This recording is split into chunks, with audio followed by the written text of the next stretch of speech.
Hello, नमस्ते, आदाब, राम राम, जैसा भी आपको जो भी अच्छा लगे। मैं वसुधा आपके सामने फिर से आ गई हूँ आज अपनी क्लास लेके। साइकोलॉजी में नेट की आप प्रिपरेशन कर रहे हो, ईवीजीसी कर रहे हो, काउंसलर के लिए कर रहे हो, या पीजीटी साइकोलॉजी के लिए, किसी भी इंडिया में किसी भी स्टेट के लिए आप पीजीटी साइकोलॉजी की प्रिपरेशन कर रहे हो, साइकोलॉजी के एरिया में जिस भी लेवल की आप प्रिपरेशन कर रहे हो, you can watch my class freely. ठीक है। तो हम लोग जो थे क्या कर रहे थे कि हम लोग न्यूरॉन्स की बात कर रहे थे। अब तक आप लोगों ने जो लोग मेरी वीडियो रेगुलर देख रहे हैं तो उन लोगों को पता होगा कि हम न्यूरॉन्स कर रहे हैं, और न्यूरॉन्स में हम लोग बहुत आगे तक आ गए हैं। और हमने ये देख लिया है कि न्यूरॉन्स में मैसेज कैसे आता है और कैसे उसको वो एक अगले न्यूरॉन में पास हो जाता है। इतना तक हम कर चुके हैं। आज जो है बहुत ही इम्पोर्टेंट टॉपिक है। ठीक है, बहुत ज़्यादा इम्पोर्टेंट और बहुत ज़्यादा आपको कॉन्शियसली सुनने की ज़रूरत है। इसको छोड़ दो, टेंशन मत लो कि क्या क्या क्या क्या लिखा हुआ है, बस मेरी जो मैं बोलती जाऊँ उसको ध्यान से सुनते जाना है आप लोगों को। ठीक है। तो आज क्या है कि इतना इम्पोर्टेंट टॉपिक है जिसकी क्लास आपको कहीं भी नहीं मिलेगी। ठीक है। तो इसको ध्यान से सुनना, नोट्स बनाने हो तो नोट्स भी बना लेना आराम से। ठीक है। तो एक एक चीज़ पे फोकस करते हैं। न्यूरोट्रांसमीटर क्या होते हैं? न्यूरोट्रांसमीटर्स डेफिनेशन आप लोग हर जगह से पढ़ लेते हो, मुझे अलग से कुछ भी चीज़ का डेफिनेशन बताने की आपको ज़रूरत नहीं होती है। मैं आपको डेफिनेशंस नहीं बताऊंगी, मैं आपको सिर्फ काम की बातें बताऊंगी। ठीक है। तो न्यूरोट्रांसमीटर्स क्या होते हैं? जो हम पढ़ रहे थे ना कि जो मैसेज, तो जो मैसेज होता है वो न्यूरोट्रांसमीटर ही होता है। ठीक है। अब हमने पढ़ा न्यूरॉन मैसेज देता है, मैसेज यहाँ से आता है वहाँ जाता है। तो क्या मैसेज होता है, कैसे फॉर्म में होता है, कैसे वो होता है? ठीक है। तो जैसे मान लो कि सिर्फ ऐसा नहीं कि चोट लगी, मैंने कहा था कि मुझे यहाँ पे चोट लग गई उस दिन चोट लग गई और चोट का मैसेज यहाँ आएगा न्यूरॉन्स के थ्रू, ब्रेन को बताएगा, एक न्यूरॉन से दूसरी न्यूरॉन पे जाएगा और फिर वो फंक्शन जो हमने देख लिया कि भी ऐसे ऐसे। तो सिर्फ क्या चोट का मैसेज नहीं, हम जो भी खाते हैं, पीते हैं, जो सुनते हैं, देखते हैं, कोई भी चीज़, मान लो कि हमने कोई चीज़ देखा, हमने कोई फूल देखा, तो वो मैसेज भी हमारे ब्रेन को जाता है, अच्छा लगा या नहीं लगा। देखो कोई भी चीज़ है, आप ये होता है ना आपको कि मुझे मुझे येलो कलर पसंद है, इसको ब्लू पसंद है, इसको ब्लैक पसंद है। तो ये कैसे हुआ? ये भी तो हमारा इसी का काम है ना कि मैंने अगर मैं मान लो मैंने मुझे येलो पसंद, तो मैंने येलो देखा तो मुझे वो चीज़ अट्रैक्ट कर रही है और मैं उसी चीज़ को खरीदूंगी। किसी दूसरे को तो वो नहीं खरीदनी, वो मेरे न्यूरॉन्स ने मैसेज भेजा कि देखो येलो आ गया एंड वो तुमको पसंद है। ठीक है। उसके अलावा मैंने चाय पी, मेरी बॉडी में कैफीन गया, वो मैसेज भी गया उधर, है ना।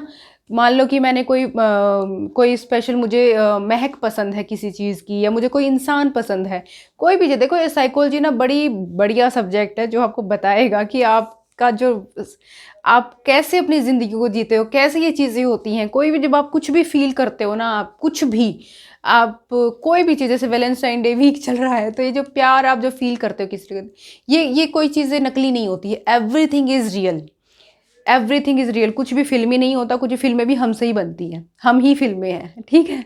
हम ही अपनी ज़िंदगी के हीरो हीरोइंस हैं। ठीक। तो ऐसा है कि जो भी चीज़ें आपके सराउंडिंग्स में हो रही हैं, जो भी आपको फील हो रहा है, आप कई बार कहते हैं कि नहीं ऐसे ही फील हो रहा है, ऐसे ही कुछ भी नहीं होता है। हर चीज़ के पीछे कोई ना कोई रीज़न होता है, और रीज़न कौन बताएंगे? हम बताएंगे, क्योंकि हम कौन है? हम लोग साइकोलॉजिस्ट हैं, है ना तो अभी टॉपिक शुरू करते हैं, बहुत बातें हो गई। तो न्यूरोट्रांसमीटर्स क्या होते हैं? तो न्यूरोट्रांसमीटर्स वही मैसेजेस होते हैं जो जाते हैं, मतलब जो केमिकल्स होते हैं। अब वो क्या है? एसिटिकोलाइन। एसिटिकोलाइन का नाम सुना है? डोपामाइन का सुना होगा ना? नहीं सुना, कोई बात नहीं, कोई फ़र्क नहीं पड़ता, आज सुन लो। एसिटिकोलाइन, एसिटिकोलाइन होता है, एक न्यूरोट्रांसमीटर होता है। और सबसे पहले जो एसिटिकोलाइन है वही क्या हुआ था, उसको ही पहचाना गया था, जो उसकी ही रिसर्च हुई थी, वही सामने आया था रिसर्च के सामने कि ऐसा एसिटिकोलाइन नाम का कोई केमिकल होता है बॉडी में, जिसका बॉडी पे, हमारे मूड पे कोई ना कोई इफ़ेक्ट तो आता है। ठीक है। तो जब साइनेप्स जो हमने लास्ट टाइम पढ़ा था कि ऐसे सा कुछ था ना, सॉरी, ऐसे सी कुछ थी ना, जो मैसेज यहाँ से ऐसे ऐसे जाते थे, तो यहाँ से एसिटिकोलाइन यहाँ नेक्स्ट उसमें जाता है। ठीक है। तो मतलब जो न्यूरोट्रांसमीटर्स हैं यही जाते आते हैं, यहाँ से यही आते जाते हैं। ठीक है, लास्ट वीडियो आप देखना, ये वीडियो सुनने से पहले आपको समझ आ जाएगा। तो एसिटिकोलाइन जो होता है उसका जो वो क्या होता है, ये कहाँ पाया जाता है, ये पाया जाता है साइनेप्स और न्यूरॉन्स और मसल सेल के, ये साइनेप्स में पाया जाता है और कहाँ, न्यूरॉन्स और मसल सेल के बीच में। ठीक है, अब इसका ना मैक्सिमम जो क्वेश्चन है वो ये नहीं आएगा कि कहाँ पाया जाता है। इसका क्वेश्चन जो तुमसे आ जाता है, एक तो सबसे पहले कौन सा जो आइडेंटिफाई हुआ था, जो न्यूरोट्रांसमीटर है वो, ये क्वेश्चन आ सकता है, तो वो एसिटिकोलाइन हुआ था। अब नेक्स्ट क्वेश्चन तुमसे क्या पूछा जा सकता है कि इसका रोल क्या है। मैक्सिमम न्यूरोट्रांसमीटर के रोल इंपॉर्टेंट होते हैं कि उनका आपकी बॉडी पे रोल क्या पड़ता है। ठीक है, तो ये जो है इसका जो मेन फंक्शन है वो क्या है, stimulate skeletal muscle to contracts slow contraction in heart muscle.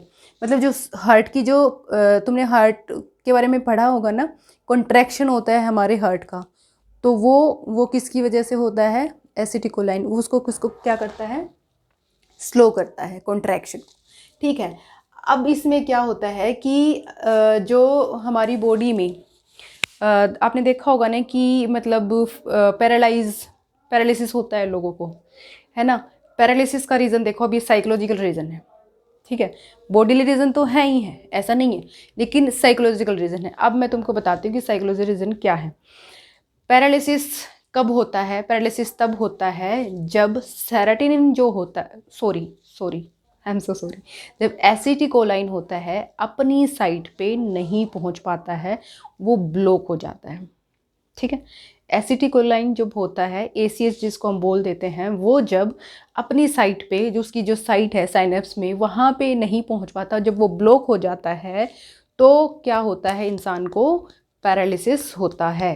ठीक है, अब नेक्स्ट टाइम, अब तुम इसको याद कैसे रखोगे, तुम किसी अंकल किसी का या फिर कोई भी जब तुम्हें पैरालिसिस का वो आए तो तुमको ये याद करना है, हाँ इनका ना ब्लॉकिंग ऑफ एसिटिकोलाइन हुआ, इसीलिए इनको पैरालिसिस हुआ। ऐसे याद रखना है चीज़ों को, तो तुमको चीज़ें आराम से याद हो जाएंगी। अब ये ब्लॉकिंग क्यों हो जाती है, ब्लॉकिंग क्यों हो जाती है, या तो ओवर एग्जाइटी की वजह से, स्ट्रेस का माहौल क्रिएट किया कर दिया गया आसपास, उनको बहुत ज़्यादा स्ट्रेस हो गया, बहुत ज़्यादा एंग्जाइटी हो गई। ठीक है, या फिर उनकी डाइट ऐसी रही जिसकी वजह से उनकी एसिटिकोलाइन पे इफ़ेक्ट आया। ठीक है, तो वो क्या हुआ, उनको ये वाली दिक्कत होगी। अच्छा, जब इनका जो एसिटिकोलाइन है, इसका जो मेन रोल है वो होता है मेमोरी में, क्योंकि ये हिप्पोकैम्पस में पाया जाता है। हिप्पोकैम्पस हम पढ़ेंगे ब्रेन में। ठीक है, लेकिन अभी के लिए ये सुन लो कि हिप्पोकैम्पस जो होता है वो यहाँ होता है, कान के पास। ठीक है, और हिप्पोकैम्पस का जो मेन रोल होता है वो मेमोरी में होता है। लॉन्ग टर्म जो मेमोरीज होती हैं वो हिप्पोकैम्पस में सर्व होती हैं। ठीक है, तो अब क्योंकि ये जो एसिटिकोलाइन है वो हिप्पोकैम्पस में है, तो हिप्पोकैम्पस तो का काम तो मेमोरी होता है, मेमोरी का होता है ना, तो इसीलिए जो एसिटिकोलाइन है वो मेमोरी के लिए भी रिस्पॉन्सिबल है। ठीक है, और किसके लिए रिस्पॉन्सिबल है, अटेंशन के लिए भी रिस्पॉन्सिबल है। जो अल्जाइमर डिजीज़ हो जाती है, वो अल्जाइमर क्या होती है, मेमोरी लॉस होता है, मतलब 50s की एज के बाद अपने आप ही मेमोरी लॉस होने लग जाता है किसी किसी में, तो वो एसिटिकोलाइन की वजह से होता है। अब देखो ध्यान से सुनो, एसिटिकोलाइन का रोल क्या हो गया, पैरालिसिस, अल्जाइमर डिजीज़। ठीक है, और मेमोरी में, अराउजल में किसका रोल होता है, एसिटिकोलाइन का रोल होता है। ठीक है, तो जब भी इंसान की मेमोरी लॉस होने लग जाता है, अल्जाइमर जो एज की वजह से जो अल्जाइमर होता है, पैरालिसिस होता है, तो इसका मतलब ये है कि उसको क्या है, एसिटिकोलाइन पे इफ़ेक्ट आ रहा है, तो उसको ठीक करने की ज़रूरत होती है थ्रू मेडिसिन और थ्रू अदर थिंग्स। उनको आसपास में अच्छा माहौल दिया जाता है। ठीक है, उनको उनके आसपास में पॉजिटिव माहौल क्रिएट किया जाता है, अदर दैन द, मतलब कि वो जो लोग होते हैं जिनकी वजह से उनको नेगेटिविटी आती है, just remove them, remove negative people out of your life. ठीक है, अब है एंटागोनिस्ट। एंटागोनिस्ट और एगोनिस्ट दो टर्म होती हैं। ठीक है, ये टर्म्स हैं, इनको लिख लो, ये एक आती जरूर है, क्वेश्चंस आ जाते हैं कि एंटागोनिस्ट कौन होते हैं, जो न्यूरोट्रांसमीटर के उसको इफेक्ट को ब्लॉक कर देते हैं। जैसे मैंने कहा कि एसिटिकोलाइन को ब्लॉक कर दे, एसिटिकोलाइन जो है ब्लॉक हो गया, अपनी साइट पे नहीं पहुंच पाया, तो वो क्या हो गया, एंटागोनिस्ट हो गया। इसको, इस टर्म को क्या बोल लेंगे, ब्लॉकिंग ऑफ ए न्यूरोट्रांसमीटर क्या बोल लेंगे, एंटागोनिस्ट। ठीक है, और जो इसको एनहांस करने का काम करता है, जो इसको बढ़ाने का काम करता है, उसको क्या बोलेंगे, उसको बोल देंगे हम अगोनिस्ट। एगोनिस्ट जो एनहांस करने का काम करेगा एगोनिस्ट, और एंटागोनिस्ट मतलब जो इसको ब्लॉकिंग का काम करेगा न्यूरोट्रांसमीटर को, कोई भी न्यूरोट्रांसमीटर को। इट्स नॉट अबाउट एसिटिकोलाइन और dopamine, it's about every neurotransmitter. ये दो टर्म हैं बीच में आ जाती हैं तो मैं लिख लेती हूँ ताकि आप लोगों को याद रहे और आप अच्छे से नोट्स बना लो। नोट्स बना रहे हो बताऊँ दोबारा से। ऐसा है कि एंटागोनिस्ट का मतलब होता है जब भी कोई न्यूरोट्रांसमीटर को उस ब्लॉक करने की कोशिश करता है तो उसको एंटागोनिस्ट बोलते हैं, ठीक है। वो कोई भी रीज़न हो सकता है। और जब उसको मैं अभी बताती हूँ तुमको, जब हम नेक्स्ट पढ़ेंगे तो डिक्रीज़ और इंक्रीज़ भी कैसे होता है। और जब किसी को मतलब कि उसको एनहांस करने का काम करता है डोपामाइन को, तो क्या होता है उससे, वो एगोनिस्ट कहलाता है, वो सिस्टम एगोनिस्ट कहलाता है, ठीक है। आगे चलें। अब आता है डोपामाइन, ठीक है। डोपामाइन मतलब हैप्पी हार्मोन। अगर तुमसे पूछ लिया जाए कि हैप्पी हार्मोन्स कौन सा, तो डोपामाइन। क्यों हैप्पी हार्मोन क्यों कहता है डोपामाइन को? क्योंकि जब डोपामाइन रिलीज़ होता है तो हमें खुशी मिलती है, ठीक है। हमें एनर्जी फील होती है, हमें खुशी मिलती है, प्लेजरेबल फीलिंग होती है, ठीक है। अब कैसे? जैसे कि आपने देखा होगा। और फिर एक चीज़ और आप इसमें ऐड ऑन करती हूँ, जैसे आप लोगों ने देखा होगा कि बहुत सारे लोग हैं वो क्या करते हैं, नशा करते हैं, ठीक है। और नशे का उनको एडिक्शन हो जाता है। वो एडिक्शन क्यों हो जाता है? उनको एडिक्शन इसलिए हो जाता है क्योंकि वो जो दवाइयाँ लेते हैं, जो इनटेक करते हैं, उससे डोपामाइन रिलीज़ होता है। और डोपामाइन जब रिलीज़ होता है तो उनको प्लेजरेबल फीलिंग होती है, वो एक आनंद की दुनिया में पहुंच जाते हैं and they do not want to come out from this. और धीरे धीरे आपके सेंट्रल नर्वस सिस्टम को, बॉडी को आदत पड़ जाती है उतना लेवल का प्लेजर के लिए। और उससे क्या होता है कि जब बॉडी को जितना डोपामाइन रिलीज़ करना चाहिए, बॉडी नॉर्मली उतना डोपामाइन रिलीज़ नहीं करती है। और ऐसे में क्या होता है, ऐसे में उस इंसान को जब प्लेजर तो चाहिए, अब उसको प्लेजर जब अपने आप से नहीं मिल पाता है तो वो क्या करता है, वो उसका एडिक्ट हो जाता है, उस प्लेजर के पीछे भागता है, ठीक है। वो एडिक्शन किसी भी चीज़ से हो सकता है, तो फ़ोन से हो सकता है, किसी ह्यूमन बीइंग से हो सकता है, क्योंकि जहाँ से उसको खुशी मिलेगी, इंसान भागता है खुशियों के पीछे। जहाँ उसको खुशी मिलेगी वो उसके पीछे भागेगा। उसको पता नहीं होता, ये यहाँ चलता रहता है, सब इंसान को नहीं पता होता कि क्या क्या, लेकिन सब होता है, ठीक है। तो डोपामाइन होता है हैप्पी हार्मोन। और अगर डोपामाइन में क्या होता है कि अगर ये बहुत ज़्यादा मात्रा में रिलीज़ हो जाए, डोपामाइन अगर बहुत ज़्यादा रिलीज़ हो जाए, एक लेवल होता है ना कि इतना होना चाहिए, उससे ज़्यादा हो जाएगा तो इंसान को क्या हो जाएगा, सिज़ोफ्रेनिया हो जाएगा। सिज़ोफ्रेनिया भी है ना, एक साइकोलॉजिकल डिसऑर्डर है, तो सिज़ोफ्रेनिया हो जाएगा। हम पढ़ेंगे जब डिसऑर्डर्स पढ़ेंगे, उसमें क्लिनिकल डिसऑर्डर पढ़ेंगे तब, तो सिज़ोफ्रेनिया हो जाएगा, पार्किंसन डिजीज़ हो जाएगी, ठीक है। अगर बहुत ज़्यादा मात्रा में डोपामाइन का रिलीज़ होगा तो, ठीक है। और अगर बहुत कम होगा तो डिप्रेशन हो जाएगा। अगर डोपामाइन बहुत कम मात्रा में रिलीज़ होगा तो क्या हो जाएगा, इंसान को डिप्रेशन हो जाएगा, इंसान डिप्रेशन में आ जाएगा। और इसको बढ़ाया कैसे जा सकता है, इसको जैसे कि एक्सरसाइज करेंगे, रनिंग करेंगे, अच्छा म्यूज़िक सुनेंगे, तो उससे जो है डोपामाइन रिलीज़ होगा। इसीलिए जो डिप्रेशन के पेशेंट्स होते हैं, जिनको एंग्जाइटी बहुत होती है, उनको योगा करने के लिए, मेडिटेशन करने के लिए और उनको रनिंग वॉकिंग करने के लिए बोला जाता है, so that they must come out from the depression. उनका डोपामाइन रिलीज़ हो, हैप्पी हॉर्मोन्स रिलीज़ हो और वो क्या हो, खुश हो पाए, थोड़ा सा इससे निकल पाए, ठीक है। तो मतलब एक balance of neurotransmitter is very very important to the human being, ठीक है।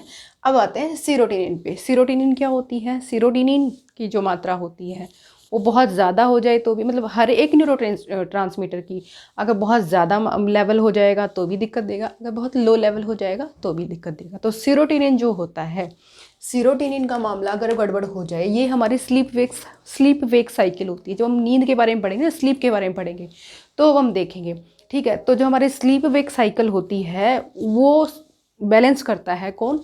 सीरोटोनिन। तो सीरोटोनिन जो होता है हमारी, इसको 5-HT भी बोलते हैं। तो जो सीरोटोनिन होता है ये हमारी क्या करता है, स्लीप वेक साइकिल को बैलेंस करता है, ठीक है।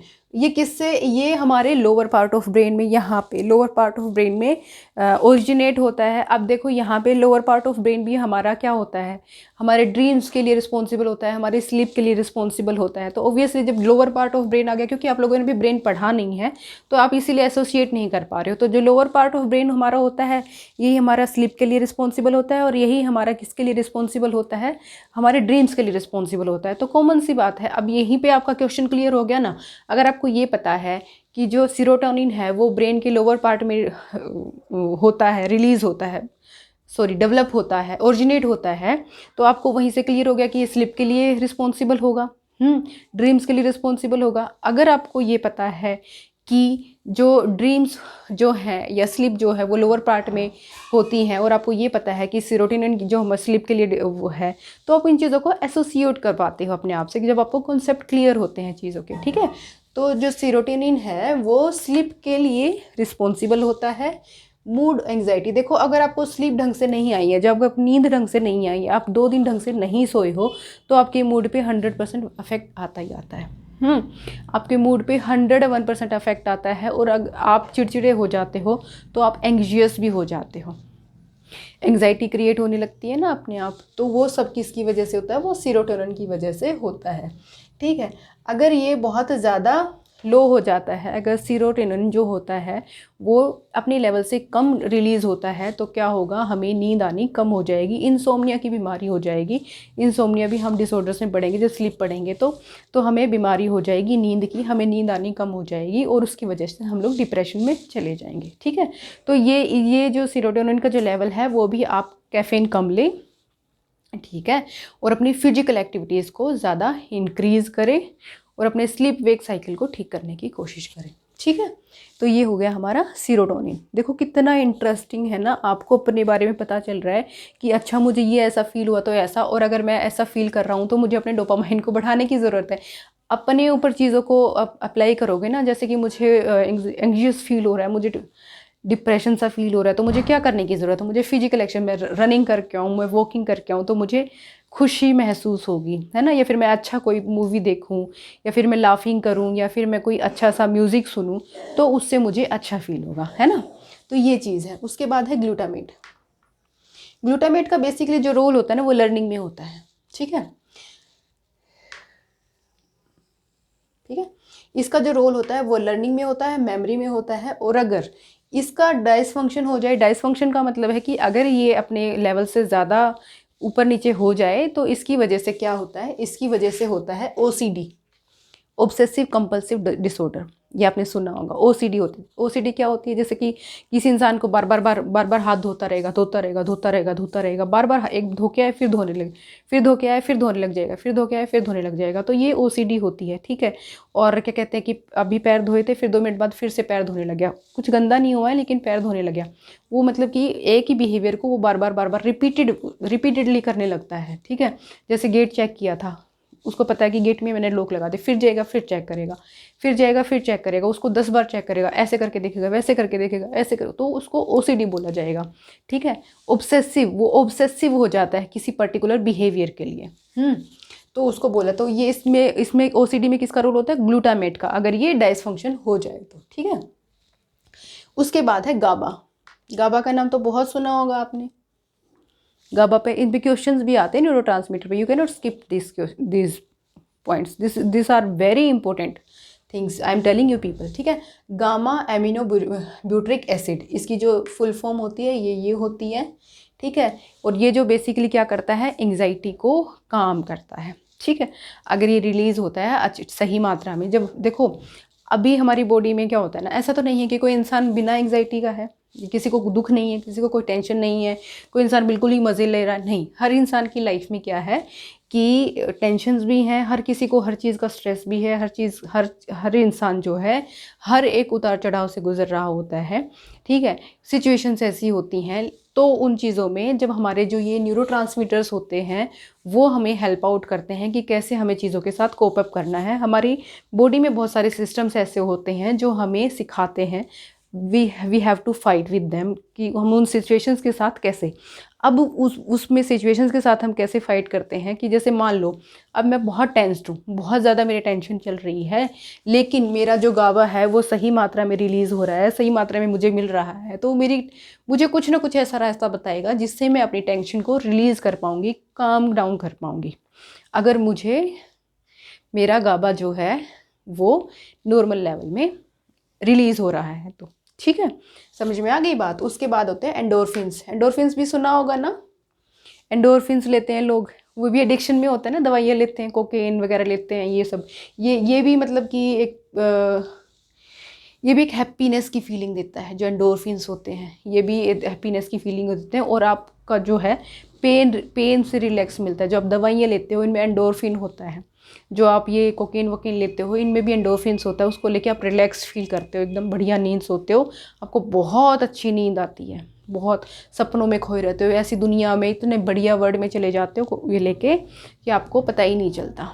ठीक है, और बेसिकली जो एडिक्ट्स होते हैं, जिस किसी भी चीज़ का एडिक्शन होता है, वो लोग जो होते हैं उनके न्यूरोट्रांसमीटर पे ही मैक्सिमम इफ़ेक्ट पड़ता है, क्योंकि वो सीधा जो कोई भी इनहेल करेंगे या खाएंगे, जो भी हम चीज़ें खाते हैं, जैसे हम चाय पीते हैं, चाय का भी एडिक्शन हो जाता है ना, कि जब चाय पीते हैं, अगर चाय नहीं पी तो सिर में दर्द हो गया, चाय पीने के बाद एकदम रिलैक्स फील हो रहा है, वो न्यूरो ट्रांसमीटर का सारा रोल है। ठीक है, उसके बाद एंडोर्फिन्स के पेन कंट्रोल करते हैं, एक रीअपटेक और एंजाइमेटिक डिग्रेशन है।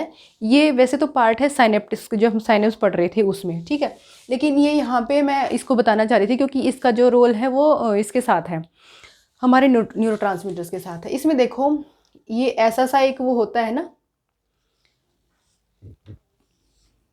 जब हम साइनेप्स का पढ़ रहे थे, ये गैप है, ये प्री साइनेप्स है, ये पोस्ट साइनेप्स है, इतना पढ़ा था ना, याद होगा।